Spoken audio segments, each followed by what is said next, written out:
ଏ ବାପୁଙ୍କ ସହିତ ଭଲ ପାଇବା ତୋର 26 ବର୍ଷ, ମୋ ସହିତ ଭଲ ପାଇବା 23 ବର୍ଷ, ଆଉ ଏ ସତ୍ୟ ସହିତ ତ ଭଲ ପାଇବା 20 ବର୍ଷ। ସେ ଝିଅ ସହିତ ତ ଭଲ ପାଇବା କଣ ଆମଠୁ ବଡ? ଏ ବାପା ମୋ କଥା ଟିକେ ଶୁଣେ। ଆରେ ସତ୍ୟଟା ସିନା ହଣ୍ଡାଟା ଏ ତ ଭଉଣୀ କାହିଁକି ବାହାଘରରେ ରାଜି ନୁହେଁ? ଆର କିଛି କାରଣ ଥିବ ବାପା। ଆରେ ଏମାନଙ୍କ କଥାରେ ରାଜି ହେଇଯାବେ। ରାଇଟ୍, ଏକଦମ ରାଇଟ୍। ମୁଁ ଏବେ ବୁଝିପାରୁଛି ଏ ବାହାଘର ପାଇଁ ଅରାଜି ହଉଛି କାହିଁକି। କାହିଁକିନା ମୋତେ ପାଠ ପଢି ମଣିଷ କରିବା ପାଇଁ ଏ ମଶାଣିରେ ଶବ ପଡିଥିଲା। ସେଇଥିପାଇଁ ସିଏ ଆଜି ସେଇ ଦାଗର ପ୍ରତିକାର ଚାହୁଁଛି। ମୋ ତୁମ ଭଲ ପାଇବା ଛାଡ଼ିଦେବାକୁ ଠିକ କହିଛ ତମେ। You are right. ଆରେ ତମେ ତ ବାହା ହୋଇ ଏ ସୋସାଇଟିରେ ସମ୍ମାନିତ ହୁଅ ଏମାନେ ଚାହାନ୍ତି।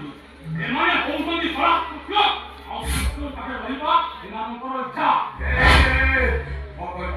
ଆମେ ଛୋଟ ନାଇଁ ଆମେ ଛୋଟ ତମେ ଛୋଟ ଆମର ଟିକେ ପ୍ରସ୍ତାବରେ ମନା କରିଥାନ୍ତ।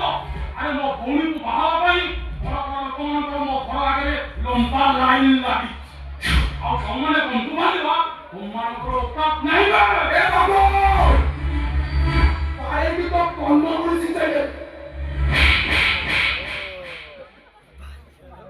ଆରାମ ଜାଗା ମୋ ଉପରୁ ହାତ ଉଠେଇ ଦେଲୁ। ସେ ବୁଲେଟ ଉପରୁ ହାତ ଉଠେଇ ଦେଲୁ। ଏ ବାବୁ, ମୋ ସାମ୍ନାରେ ତମେ ମହୁଣ୍ଡ ଭାଇ ଆମକୁ ହାତ ଉଠେଇଲ। ଆଉ ବାହାର ହବ ମାଡ଼ ଗୋଡ଼ି